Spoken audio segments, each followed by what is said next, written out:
The city was breathing when I first saw it through the haze. I was 3,000 meters up, hands cold against the control stick of my Zero, the engine's vibration rattling through my skull like it always did on these runs. The cockpit smelled of fuel and sweat and metal heated by the sun. Below me, the city sprawled across the coastline, buildings, streets, docks, all of it alive with the small movements of a place that didn't know it was being watched. I could see smoke from chimneys, laundry lines strung between apartment buildings, the glint of windows catching afternoon light, cars moving like insects along the streets, people tiny as grains of rice from this altitude, walking to work, to market, to wherever their ordinary lives were taking them that morning. It looked like any city, like the cities I'd flown over back home before the war, before I understood what cities were for, before I learned that from high enough, human life looks like patterns, like geometry, like something abstract enough to destroy without feeling. And then it happened, not with sound, not with fire, not with anything I'd been trained to recognize. The city simply collapsed inward, folded, like paper being crumpled by invisible hands. The buildings didn't explode, they compressed, they twisted downward and sideways and into themselves with a geometry that shouldn't exist. The streets buckled upward like ribs breaking, the docks bent backward. The harbor water surged toward the center as if being drained by some massive unseen drain. And every single light in that entire city died at the exact same instant. Not gradually, not in sections, all at once. As if something had reached down from above or up from below and snuffed them out with one breath. I watched the horizon bend. I watched shadows pour into the center like liquid being sucked down a throat. I watched the clouds above the city get pulled downward, not blown, sucked into the collapsing center with acceleration that violated every law of physics I'd been taught. And through it all, silence. Absolute silence. My engine still roared. The wind still screamed past my canopy. The metal frame of my Zero still vibrated with that familiar frequency. But from the city below, nothing. No explosions. No screams, no sound of concrete breaking or metal tearing or glass shattering. Just the terrible quiet of something being erased from existence without being allowed to protest. My instruments flickered, the altimeter spun wildly, the compass needle whipped in circles like a broken clock, the fuel gauge dropped to empty and jumped back to full in seconds. My hands locked on the stick, frozen. I couldn't move. Couldn't breathe, couldn't process what I was seeing because nothing in my training, nothing in the entire history of human warfare had prepared me for a city to die like this. In silence, in compression, in impossible gravitational wrongness that made my eyes hurt to watch. I saw faces down there for just a second, blurred, distorted by the warping air, frozen mid-movement like photographs. And then they were gone, folded into the collapse, into the shadow that swallowed everything, into the darkness that seemed to exist in more dimensions than I could perceive. What I didn't know was that this silence would follow me for the rest of my life, that I would hear it in every quiet room, that I would wake at 3 a.m. for the next 35 years and hear that absence of sound, that I would dream of that impossible fold, that inward crush, that moment when reality bent wrong and a city full of people simply stopped existing. No report ever mentioned it. No officer ever asked, no investigation was conducted, but the sky remembers, and so do I. Stay with me until the end, because no one has ever heard this story. If you're listening, subscribe, and tell me in the comments where you're watching from. These testimonies need witnesses. To understand how I ended up above that dying city, we need to go back. Back to when I was 21 years old and believed everything they told me. Back to when the Zero was still new and the war still felt like something we could win. Back to when I thought I understood what it meant to fight. Back to when the world made sense. My name is Hiroshi Tanaka. I'm 79 years old now. I'm I live in a small apartment in Osaka where the trains rattle the windows every 15 minutes and the sky is never quite dark because of the city lights that turn night into perpetual dusk. But I still remember the other sky, the one from 1944. The one that was dark enough to see stars, the one that showed me something impossible, something that no government ever acknowledged, something that changed what I thought reality could do. I joined the Imperial Navy in 1942. I was farm boy from Kumamoto Prefecture. My father grew rice in fields that his father had worked and his father before that. My mother made miso in the traditional way, fermenting soybeans in wooden barrels that were older than I was. We were poor, but not desperate. Respectable. We had enough to eat. We paid our taxes. We honored the emperor. We believed in Japan. When the recruitment officers came through our village in spring of 1942, they arrived in trucks that seemed impossibly modern compared to our ox carts. They wore crisp uniforms. They stood straight. They spoke of honor, of duty, of the divine wind that would protect Japan from the American devils who wanted to destroy our way of life. They showed us photographs of American bombers, American ships, American soldiers with faces that looked demonic in the propaganda prints. They told us these men wanted to rape our mothers, burn our shrines, erase Japanese culture from the earth. They told us that every Japanese man had a duty to defend the homeland, to die if necessary, to become cherry blossoms falling beautifully for the emperor. I believed them. Why wouldn't I? I was 20 years old. I'd never left Kyushu. I'd never seen a foreigner except in those propaganda photos. I'd never questioned anything the emperor's men told me, because questioning was unthinkable. Doubt was treason. Fear was cowardice. We were taught from childhood that Japan was divine, that the emperor was descended from the sun goddess, that we were the chosen people destined to bring order to Asia, to liberate our brothers from Western colonialism, to create the greater East Asia co-prosperity sphere. So I volunteered.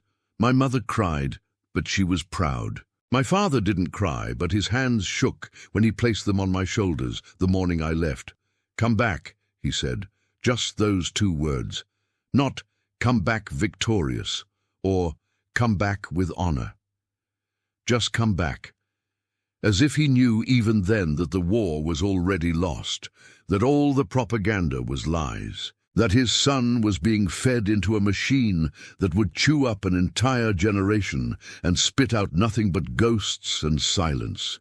They trained me at Tsukuba Air Base, 6 months of flight school that felt like 6 years. We woke at 4 a.m. We ran until we vomited. We did calisthenics until our muscles tore. And then we flew. We started on training biplanes, old models from the 1930s that barely stayed airborne. Fragile things that killed you if you made a mistake. And we made mistakes. Lots of mistakes. 3 cadets from my class died in training accidents. 1 crashed on takeoff, 1 got lost in clouds and ran out of fuel over the ocean. 1 pulled too hard in a turn, and the wings folded, and he dropped like a stone into a rice paddy. We didn't have funerals. We had ceremonies where they told us the dead pilots had joined the gods, that they were lucky, that dying for the emperor was the highest honor a man could achieve. They taught us aerobatics, navigation by stars, dead reckoning over water, gunnery against towed targets, and indoctrination. So much indoctrination. Every evening after flight training, we sat in wooden chairs in unheated classrooms and listened to officers lecture about American barbarism. They showed us photographs of American cities, San Francisco, Los Angeles, Seattle, massive, sprawling places where millions lived in luxury, built on the blood of colonized peoples. They told us these cities were full of demons, of people who had no culture, no honor, no respect for tradition. They told us that every American civilian was a soldier, that American women carried guns, that American children were taught to hate Japan from birth, that mercy was weakness and hesitation was treason. They absorbed it all. I had no reason not to. The instructors were heroes. Veterans with ribbons and scars and stories of glorious victories over the Chinese, over the British, over everyone who stood against the divine will of Japan. They spoke with absolute certainty, and certainty is contagious when you're 20 years old and scared and desperate to prove you're brave enough to matter. When you're trying to become a man in a world where manhood is measured by willingness to die. They assigned me to the Zero fighter program in early 1944, the Mitsubishi A6M, the most beautiful aircraft ever built. I remember the first time I saw one up close. It was parked on the tarmac at dawn. The rising sun painted it orange and red. It looked organic, alive, like a bird of prey. Light aluminum frame, long nose, swept wings, every line purposeful, every rivet placed with precision. When I climbed into the cockpit for the first time, I felt like I was putting on a second skin. The seat fit perfectly. The controls responded to the lightest touch. The canopy gave me visibility in all directions. I felt like I could see everything, like I could fight anything. They told us the Zero was invincible, that it could outmaneuver any American fighter, that it could fly farther, turn tighter, climb faster. They said one Zero pilot was worth 10 American pilots, that we would sweep them from the Pacific like leaves before a typhoon, that by the end of 1944 we would be dictating surrender terms in Washington. By mid-1944, I knew they were lying, or at least exaggerating. We'd lost too many pilots, too many islands, too many battles. Saipan had fallen. The Philippines were next. American submarines were strangling our supply lines. Our cities were starting to burn, but we didn't talk about it. Doubt was treason. Fear was cowardice. We flew our missions. We followed our orders. We tried not to think about the fact that we were losing. That every day the Americans got stronger and we got weaker. That eventually the divine wind would fail and the gods would abandon us and we would all die for nothing. The mission briefing came on August 7th, 1945.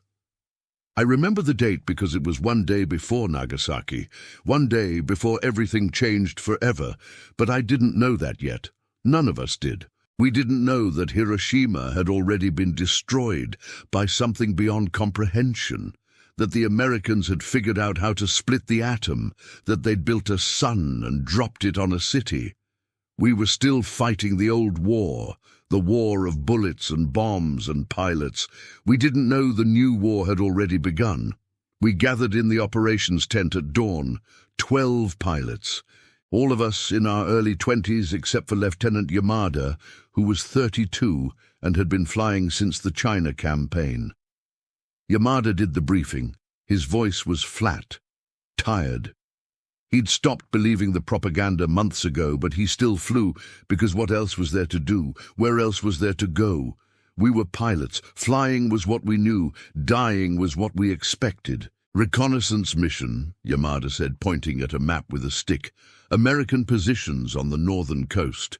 Intelligence reports possible troop movements, possible staging area for invasion. You'll fly in pairs, stay low to avoid radar, take photographs of everything. Port facilities, warehouses, roads, anything that might indicate American presence. Return immediately. No engagement unless absolutely necessary. Fuel is limited. Ammunition is limited. Your lives are limited. Don't waste any of them. He gave us coordinates, weather reports, radio frequencies, standard procedure. Nothing suggested this would be different from 100 other reconnaissance runs I'd flown. Just another morning of photographing enemy positions, another day of not dying. Another sunset I might actually see. I was paired with Corporal Ito, good pilot, quiet, farm boy like me. We'd trained together at Tsukuba. We'd flown together for 8 months. We trusted each other as much as anyone could trust anyone in a war where death came randomly and without pattern, where you could be the best pilot in the squadron and still die because an engine failed or weather turned or you just happened to be in the wrong piece of sky when an American fighter showed up. We took off at 600 hours. The sun was just clearing the horizon, turning the ocean gold. The air was thick with humidity, storm clouds building to the north like dark mountains. My Zero felt heavy, sluggish. We'd stripped out some of the armor to save weight, to extend range. The war had reached the point where we needed distance more than protection, where surviving long enough to reach the target was more important than surviving the target. It made the aircraft faster but more fragile. One good hit and you were gone. One bullet in the wrong place and you'd burn or fall or both. We flew in loose formation, low, following the coastline. The ocean below was grey, choppy, beautiful in the way dangerous things are beautiful. I could see fishing boats, small wooden things with single sails, old men still trying to catch fish even though the war had made the ocean a killing ground. I wondered if they saw us, if they knew we were Japanese, if they prayed for us or cursed us, or just didn't care anymore because the war had gone on so long that airplanes were just part of the sky like clouds or birds. Ito's voice crackled over the radio. "Weather ahead looks bad." "We push through," I said. "Orders were orders. We didn't have fuel to go around. We didn't have time to wait for better conditions. We had a mission. We had coordinates. We would reach them or die trying because that's what pilots did. We climbed to 3,000 meters to get above the worst of the turbulence. The clouds were strange, darker than they should be for morning, moving in patterns that didn't match the wind direction, rotating slowly around some central point I couldn't identify. I remember thinking they looked wrong, like they were being pulled instead of pushed, like something ahead was drawing them in, but I dismissed it. I was tired, scared, seeing patterns in chaos because humans always see patterns in chaos, because we can't help ourselves, because pattern recognition is how we survived as a species, and now it makes us see meaning in meaninglessness. The city appeared through the haze at 0847 hours. I noted the time because I checked my watch. Force of habit drilled into me during training. Always mark significant events. Always record. Always document. It was smaller than I expected. Maybe 50,000 people. Docks, warehouses, residential districts spreading back from the waterfront. Smoke from factories, morning cooking fires, life. I could see people in the streets. Tiny figures moving between buildings, going to work, taking children to school, buying groceries, living their lives, not knowing that a Japanese pilot was watching them from 3,000 meters, not knowing that their government had already decided to drop a sun on Hiroshima the day before, not knowing that tomorrow another sun would fall on Nagasaki, not knowing that their world was already ending in ways none of us understood. I raised my camera. Standard reconnaissance procedure. Photograph everything. Let intelligence sort out what mattered. I snapped 3 photos. 4. 5. The city looked peaceful. Almost boring. The war felt distant up here. Abstract. Just geometry and photographs and coordinates on a map. Not real people. Not lives. Not futures being erased. That's how they train you. To see targets instead of humans, to see objectives instead of families, to see cities instead of homes. And then my instruments died. Not flickered. Died. Instantly. The altimeter froze at exactly 3,000 meters. The compass spun like a top, the needle whipping in full circles. The fuel gauge dropped to 0 and jumped back to full and dropped again in seconds.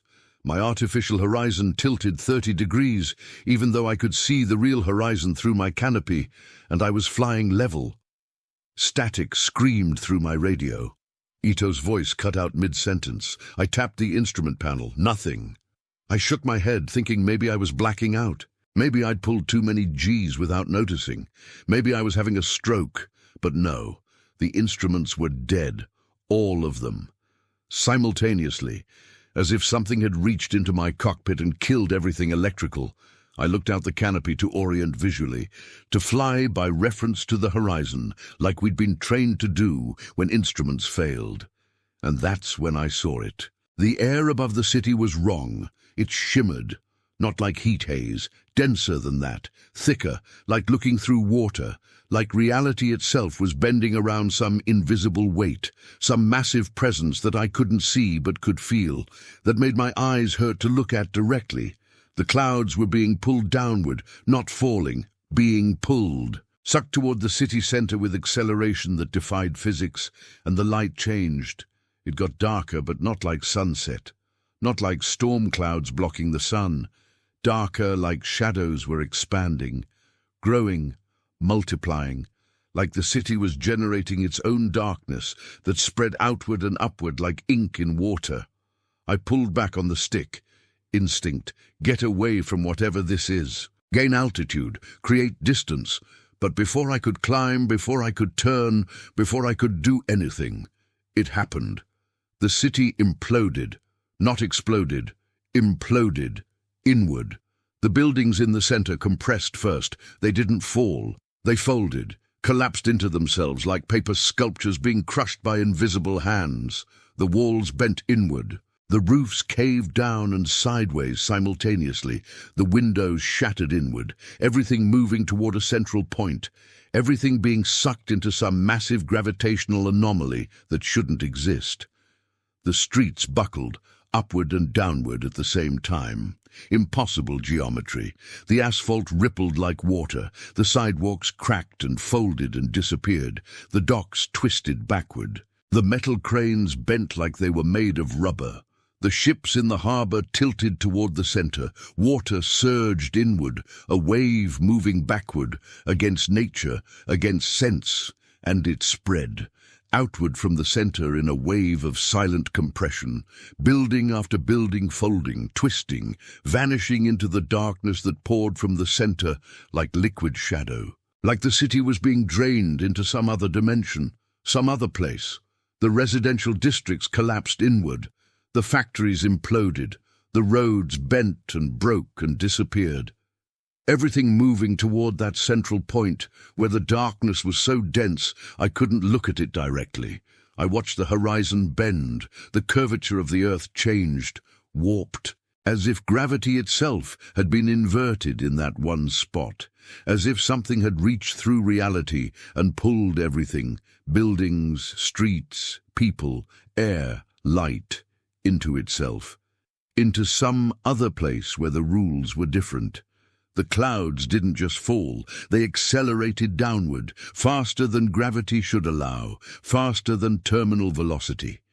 They hit the collapsing city and vanished. Not dispersed, vanished, absorbed into the fold, into the wrongness, into whatever that impossible center was, and through it all, silence. My engine roared, the wind screamed, the metal of my Zero creaked and groaned, but from below nothing, no explosions, no sounds of destruction, no screams, no alarms. Just the terrible quiet of something that shouldn't be possible happening anyway. Of the universe breaking its own rules and not even having the decency to make noise about it.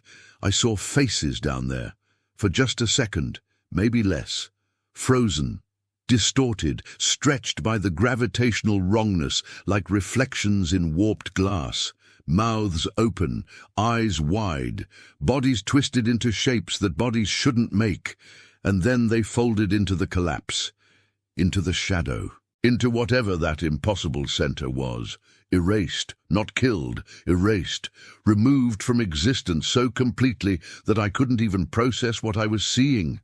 The whole thing lasted maybe 15 seconds, maybe 20. Time felt broken, unreliable, stretched and compressed like the city below. When it stopped, when the folding ceased and reality stabilized and the darkness faded, the city was gone. Not destroyed, not damaged, gone. Where there had been 50,000 people and buildings and streets and lives and futures, there was now a crater, perfectly circular, 2 kilometers across, smooth, as if someone had scooped out reality with an ice cream scoop and taken it somewhere else. No rubble, no debris, no bodies, no smoke. Just smooth earth and a darkness at the center that my eyes couldn't focus on. That seemed to exist in 3 dimensions, and also none.